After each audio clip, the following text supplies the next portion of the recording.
You're talking about the proudest Australians ever born here. So come with me on this journey. The Army was the major component of Australian representation, Australian Army contingents, and General Sanderson leading the military component, and so on. And individuals didn't do anything unique. They were unique because they're Australian. And the reason I explain that is, or the way I explain that is, I reckon your army isn't a body of freaks or strange people that want to do things differently. Your army is a reflection of your society. If you find armies doing things like Abu Ghraib in the prisons in Iraq, you've got a problem in your society. And there's some trailer trash that's come into the army, you know?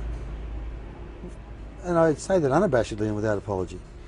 If you've got people who are behaving like that, it's not the army that did that to them. They are products of your society. So when you see good things, it's also a time to sit back and say, we've got a pretty good society. Our sense of what's right and wrong, our exercise of initiative, our average intelligence through education, not because we're born great, I mean, we have a great education system. So when you put these things into a person, they are uniquely Australian. Yeah? I saw great things being done. And General Sanderson did a great job. And he's a product of his environment. With due credit to him, there'd be 2 or 3 other Australian generals that could have done that.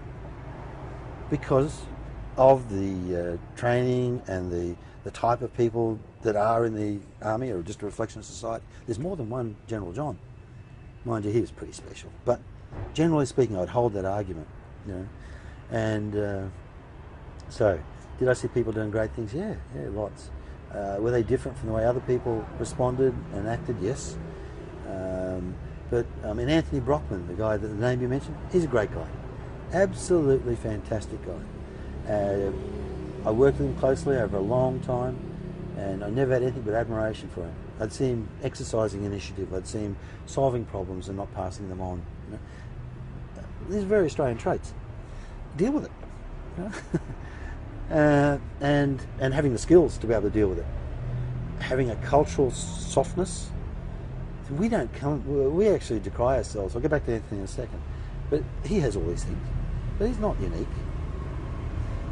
But he was a great one particular guy, Tim Hayes, who worked really closely with me. Sergeant Tim Hayes, he had the same things. He's just average Australian. Now, the cultural softness is not a weakness. It's you would be aware of the way we decry ourselves, we denigrate ourselves, is the word, sorry. You know, the self-deprecation, that's very much part of being Australian. And our wine's got the bouquet of somebody's armpit, you know. I think that means that we don't stand strongly on things and say, you know, we are the way. If you're not like me, you're wrong. We are actually more understanding of other cultures because we don't come from such a self-possessed position where we are even critical of our own culture. So we don't say, because I'm Australian, we're going to do it this way. Other countries do. A whole bunch of others you could name. But yeah, because I'm that, therefore this is right. So we come from a more self-deprecating way, which makes us culturally soft, which means we are able to interact with other cultures in our region very readily. Not our soldiers, we Australians are able to do it. It is a wonderful uniqueness about us. But every nation will probably tell you the same story. I believe it about us.